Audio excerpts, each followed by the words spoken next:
ऐसा हमारा सेगमेंट है जिसका नाम है मेरा कुछ सामान। अच्छा, मगर उससे पहले जो शिफ्ट हो रहा है। अरे अच्छा, मेरा कुछ सामान शिफ्ट हो रहा है।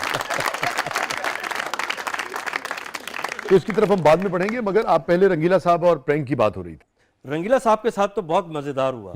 रंगीला साहब आए हुए थे कराची एक स्टेज ड्रामा करने के लिए, तो वो किसी गेस्ट हाउस में ठहरे हुए थे। मुझे पता चल गया, मैं उनकी रिकॉर्डिंग के लिए मैं गया। मैंने कहा इंटरव्यू के बहाने उनसे प्रैंक करूंगा, लेकिन वो इतने ज़हीन आदमी हैं कि जब हमने प्रैंक शुरू किया बड़ा मजे से प्रैंक करवाते रहे। आखिर में कहने लगे, ओए बात सुनो हनीफ राजा, बहुत चालाक बनते हो तुम, क्या मुझे कैमरा दिखाओगे? वो देखो वो सामने दरख्तों पे कैमरा हाथ हिला दो। और कोई खास मुख्तलिफ किस्म के रिएक्शंस वाले। कभी गुस्सा उस्सा आ गया हो किसी को? हमारे जो सिंगर हैं सलीम जावेद, ठीक है ना, तो सलीम जावेद के साथ एक मैंने प्रैंक किया।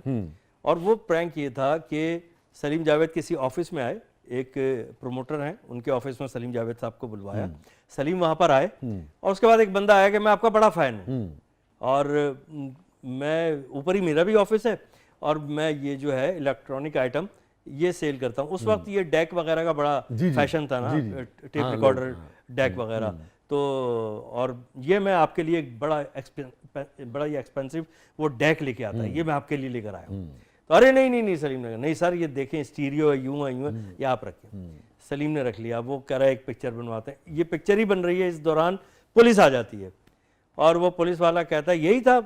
उनके साथ एक मुखबिर टाइप का चोर भी है। वो कहता है साहब यही है, ये हमारा सरगना, ये चोरी का माल बेचता है। ओ उसको पकड़ते हैं पुलिस वाले, 2-3 लगाते। पुलिस वाले भी हमारे थे, नकली, ठीक है ना। उसके बाद उसने कहा भाई मैं कुछ नहीं करता हूँ, ये सलीम जावेद असल में सरगना है इसके। ओहो, वो सलीम को तो एकदम इतना गुस्सा आ गया कि उसने ऑलमोस्ट उस बंदे को मुक्का मार दिया और वो बंदा गिर गया। हमने उसको उठाया, और भाई खुदा के वास्ते उठो। फिर सलीम को बताया यार ये इस तरह प्रैंक हो रहा है। तो बाद में उसने एंजॉय ज़रूर किया, लेकिन इस तरह की बहुत सारी चीज़ें फेस की। फिर मैंने ज़रा उसकी जो शिद्दत है उसको थोड़ा सा उसको मैंने कम किया। मैंने कहा यार ये लोगों के लिए ना ज़रा हार्मफुल हो सकता है। देखने वाला तो बहुत एंजॉय करेगा, लेकिन कोई ऐसा बड़ा मिसहैप ना हो जाए। तो इसलिए फिर उसको मैंने अवॉइड करना शुरू कर दिया। बिल्कुल मुझे याद नहीं, मैंने चूंकि पूरा देखा नहीं, मगर ऐसे ही चलते फिरते मैंने देखा था कोई जुनैद जमशेद साहब के साथ भी कोई बिल्कुल कोई था, और उसमें मैंने देखा था कि जुनैद भी बहुत खफा हो गए थे। आपको पता जुनैद जमशेद, अल्लाह मगफरत फरमाए, आमीन आमीन, गरीब रहमत। जुनैद मेरे बड़े अच्छे दोस्त थे, बहुत अच्छे। तो जुनैद के साथ मैंने 3 प्रैंक किए हैं। अच्छा। वो कहता यार मैं तुम्हें, ओ यार मैं ही मिलता हूँ। और फिर हंसता था बाद में, बड़ा क्यूट सी। और हर बार वो आ जाते थे झांसे में, जैसे अच्छा, बड़ा लाइट सा होता था। असल में जुनैद ने उसी दौरान, जो मैं ये बात कर रहा हूँ 96-97 की, जुनैद ने अपने बुटीक का काम शुरू किया था। हमारा बंदा उसके बुटीक के सामने वो स्टैंड रख के और शर्ट्स और जो उसके पास चीजें थी, शलवार कमीज, वो रख के खड़ा हो गया और कह रहा है ये लोग महंगा बेचते हैं ये जुनैद जमशेद वगैरह, मैं सस्ता बेचता हूँ। और जिसमें गुस्सा आ गया था वो कौन सा था? जुनैद, इससे पहले जुनैद ने अंदर जमजमा में सबसे पहला जो बुटीक शुरू किया था, वहाँ हमने अपना एक बच्चा भेजा, मतलब बच्चा 15-16 साल का, समझदार। जुनैद अंकल मैं आपके गाने दिल दिल पाकिस्तान देखता हूँ, फलाना देखता हूँ, और ये वो। अच्छा बेटा, नहीं थैंक यू यार, थैंक यू। और उसके बाद उसने अपनी मार्कर निकाला, उसने कहा सर ये टी शर्ट पे वाइट कलर की वो टी शर्ट पहना, एक ऑटोग्राफ यहाँ दे दी। जुनैद ने ऑटोग्राफ दे दी। सर एक यहाँ भी दे दीजिए, अच्छा जी, एक यहाँ फ्रंट पे भी दे दीजिए, एक यहाँ साइड में भी। पूरे उसने ऑलमोस्ट अपनी टी शर्ट पे ना ऑटोग्राफ ले लिए। थैंक यू करके बच्चा चला गया। थोड़ी देर बाद एक लहीम शहीम आदमी जो हमारे एक दोस्त थे, पुरदिल खान, पुरदिल खान, और वो प्योरली पठान लहजा था उनका, वही फेस था उनका। बहुत अच्छे इंसान थे पुरदिल खान। तो हमने पुरदिल को, उनको एक्टिंग का भी शौक था, हमने कहा पुरदिल साहब बस जो है ना पसीने आ जाए जुनैद को। कहने के कोई बात नहीं, अंदर भेज दिया। अब कंटेंट क्या था, अंदर गया, जुनैद जमशेद से कहा उन्होंने, जुनैद जमशेद कौन है? जुनैद ने कहा जी मैं हूँ। पहली बात तो ये कि यार वो वर्ल्ड फेम आदमी, उससे कोई पूछ रहा जुनैद जमशेद कौन है। खैर वो बेचारा खामोश रहा। उसके बाद उन्होंने कहा ये आपने क्या किया इसके टी शर्ट के साथ? उसने कहा क्या हुआ? कहने के ये क्या आपने सारा खराब कर दिया? कहने मैं खराब नहीं किया, आपके बेटे ने ऑटोग्राफ मांगा, मैंने ऑटोग्राफ दे दिए। उसके वालिद बन के गए। उसके वालिद बन के गए ना। तो वो कह रहा है कि किस बात का ऑटोग्राफ दिया। वो कहने का मैं मतलब सिंगर हूँ, तो सिंगर हो तो क्या हुआ, तुम जहाज तो नहीं उड़ाता है, ऑटोग्राफ किस बात का दिया है तुमने, इस टी शर्ट खराब कर दिया। उसने शोर शराबा शुरू कर दिया। जुनैद बोल रहा है भाई आपको अगर कुछ और चाहिए आप यहाँ से ले लें, ये सुनना था खान साहब ने तो ये भी निकाल वो भी निकाल। उसके बाद वो तब कह रहा यार आप ये कर क्या रहे हैं, ये एक मैं दे दी मैंने टी शर्ट और आइंदा मैं कभी किसी की शर्ट पे ऑटोग्राफ नहीं दूंगा भाई।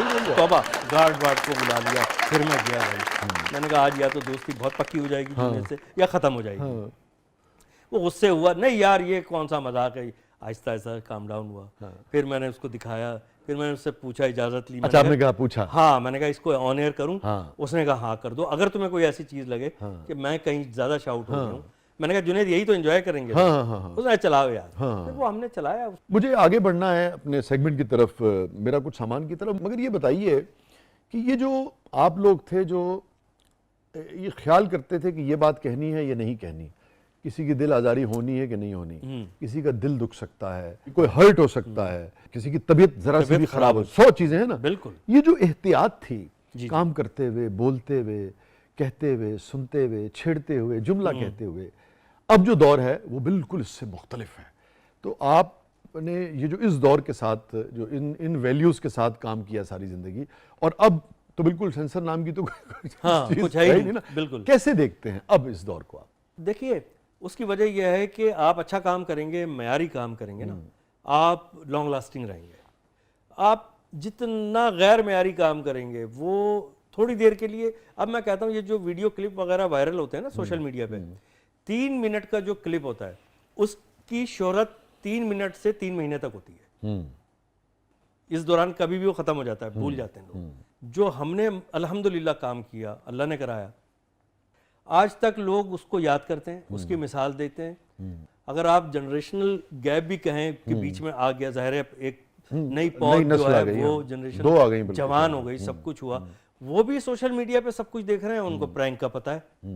जो नए आने वालों ने करना शुरू किया, उन्होंने क्या किया, उनको लगता था कि हम उल्टी सीधी हरकतें करेंगे जो यहाँ बयान भी नहीं की जा सकती, हम उल्टी सीधी हरकतें करेंगे तो हम तवज्जो ले लेंगे। आप तवज्जो ज़रूर ले लेंगे, आप भाई आप बगैर कपड़ों के घूमे तवज्जो मिल जाएगी, लेकिन आपका इमेज क्या बनेगा, आपको पसंद किया जाएगा नहीं पसंद किया जाएगा। लोगों को शोहरत और मकबूलियत का फ़र्क नहीं पता। शोहरत तो डाकू की भी होती है, मकबूल वर्ड जो है वो कबूलियत से बना, कबूल से बना है ना, कबूलियत। तो मकबूल होना आसान काम नहीं है। मकबूल वो होता है जिसका कोई इंतजार करे, यार ये बड़ा अच्छा लगता है। और ये एहसास रहता था कि अच्छा यार सोसाइटी में उसका मैसेज क्या जाएगा। बिल्कुल, ये भी तो एक चीज थी ना कि भाई फैमिलीज हैं, माएँ हैं, बहनें हैं, बुजुर्ग हैं, वो देख रहे हैं। वही आप वाली बात कि कुछ भी तो नहीं किया जा सकता ना, कुछ नहीं कर सकते ना। देखिए इन लोगों का तो कुछ भी नहीं कर सकते, इनको पता ही कुछ नहीं क्या हो रहा है। उस वक्त ये होता था, मैंने पीटीवी से मेरा आगाज हुआ है और 1991 में बादब बामुलादा होशियार से। तो वहाँ जो वैल्यूज होती थी, वहाँ जो सेल्फ सेंसर का एक सेंस जो है ना वो आपके अंदर डेवलप हो जाता था, वो मेरे अंदर डेवलप हो गया था। तो मेरे जब एनटीएम पर मैंने किया कैसा, तो उसके कोई 100-150 एपिसोड तक किए होंगे वहाँ भी। तो वो सेंसर होने जाती थी VHS टेप इस्लामाबाद, और फिर उसके बाद अगर कोई उनके एतराज़ात होते तो वो लिख दिया करते थे, ये डिलीट कर दें, ये मत चलाइएगा, या यहाँ ऑडियो बंद कर दें, आवाज़ बंद कर दें। 150 एपिसोड में एक दफ़ा भी सेंसर नहीं आया। वाह वाह। और एक चीज आपसे बात करते हुए जो अभी मेरे जहन में आई है कि आपने उम्र के किसी हिस्से में भी वो काम किया और फिर आप 50-60 बरस गुजर गए, आप उम्र के किसी हिस्से में भी पहुंच गए, आप मुड़ के कभी ये नहीं सोचेंगे कि यार ये काश डिलीट करवा दूं। बिल्कुल, ये भी एक ये तो आपने बहुत खूबसूरत बात। आप जिस फख्र से आज आप कह रहे हैं कि ये भी देखें वो भी देखें, आपको पता है कि आपकी फैमिली भी सब देख सकते हैं। सर आसान सा कुलिया है इसका, आसान सा पैमाना है। जो बात आप अपनी फैमिली में कर सकते हैं वो आप मीडिया पे आके कर। बहुत अच्छा, बहुत उम्दा, बहुत उम्दा, बहुत उम्दा। हनी भाई,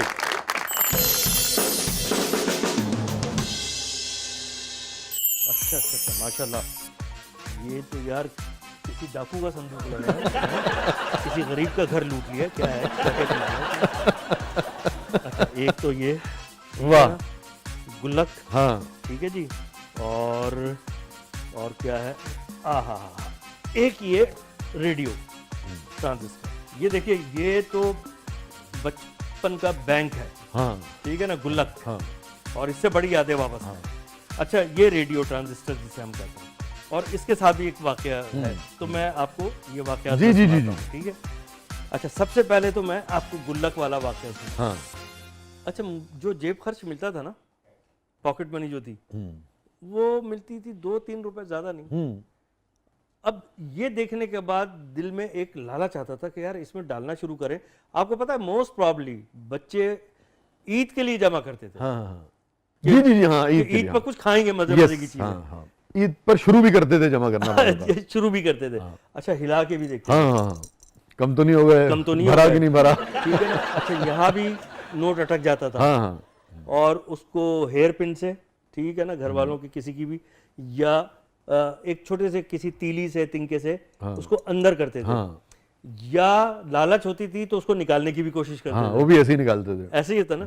तो किसी ने मुझे कहा कि यार ये जो गुल्लक है ना, आप इसको, ऐसी किसी ने पता नहीं बेवकूफ़ बनाया या उसका भी अपना ये कॉन्सेप्ट था कि ये गुल्लक अगर आप, हमारे घर के बाहर क्यारी थी, तो उसमें अगर आप ये दफन कर दोगे ना, तो ये पैसा डबल हो जाता है। अब शरारती आदमी हो गए। ठीक है, उस वक्त भी कोई डबल शाह होगा ना। हमने उसकी बात मान ली यार, हो सकता है कि उसने प्लान करके बताया हो। हाँ। और मैंने ले जाके क्यारी में दबा दिया। हाँ, और वो आपकी उम्र क्या थी? कितना है? 3-4 साल होंगे शायद, 5 साल। नहीं 5-6-7 हाँ, साल का बिल्कुल होगा, ही, ठीक हाँ, है ना। वो गुल्लक उसमें दबा दिया, और दबाने के बाद जब अब रात को नींद भी नहीं आ रही है कि यार वो पैसे डबल होना शुरू हो गए होंगे, और जब मैंने जाके निकाला है ना ये गुल्लक कि देखूं तो सही इसमें क्या है, तो वहां कोशिश की, निकाला भी नहीं। अब मैं ढूंढ रहा हूं, यार पूरी क्यारी खोद दी मैंने, तो गुल्लक गायब था। वो छोटा सा हनीफ राजा तो बड़ा डिस्टर्ब हो गया होगा। बहुत बच्चा तो भाईजान। बहुत है ना। अब मैं ये देख रहा था कि यार ये 2-3 दिनों में कौन नई शर्ट या टी शर्ट पहन के घूमेगा। मैं समझ जाऊंगा कि ये इसी ने चुराए। मैं अपने बचपन की बात बता रहा हूँ। घर के सैन में ये रखा होता था रेडियो, और जो गाने उस वक्त बज रहे होते थे, और कुछ प्रोग्राम आते थे। एक प्रोग्राम आता था किसी रूबिया लेक के रंग जेदी के संग, अगर आपको याद हो, या पता नहीं लाहौर में आता नहीं, कराची में मुझे याद है, ठीक है, सब पूरे आता, पाकिस्तान शाह खान जेदी साहब का, ठीक है ना। वो अजीम सरवर साहब गालिबन किया करते थे। और मैं बड़े शौक से सुनता था वो, क्योंकि जेदी साहब की बड़ी मजे मजे की अदरवाई की बातें होती थी। क्या बात। और वो शिकारी बन के बता रहे होते थे। एक दफा मैं शिकार करने जंगल में गया तो शेर मेरे पीछे लग गया, तो फिर वो लड़की मेजबान पूछती थी फिर आपने अपनी जान कैसे बचाई? कहने मैंने शेर को बेवकूफ बनाया, मैंने सीधे हाथ का इंडिकेटर दिया और मैं उल्टे हाथ पे मुड़ गया। मैं ये सोचता था, वो किसी ने मुझे बताया नहीं, गुल्लक की हद तक तो बेवकूफ बन गए थे, लेकिन अभी हिमाकत मजीद बाकी थी। ठीक है ना। तो मैंने कहा यार किसी दिन देखते हैं, और ये बहुत लोगों ने किया होगा कि यार ये जो इसमें ढोल बज रहा है, गाना गा रहा है, ये क्या चीज है, कहीं ना कहीं तो इसके अंदर मौजूद होगी। तो ऐसा ही एक रेडियो मैं घर का खराब कर चुका हूँ भाई। अच्छा। और पिटाई भी खा चुका हूँ। वाह वाह। कि मैंने कहा मैं इसमें देखूंगा कि ढोल कहाँ होता है। मैंने रोते हुए बताया मैं देखना चाह रहा था ढोल कौन बजा रहा है इसके अंदर, हारमोनियम कौन बजा रहा है। तो घर वालों ने कहा कि भाई ढोल इससे भी बड़ा होता है, तो इसमें कैसे आ सकता है बेवकूफ। तो ये मजे मजे के मासूम बच्चे के जहन में तो कुछ भी आ सकता है। लेकिन आपका सेगमेंट बड़ा अच्छा है। Thank you so much.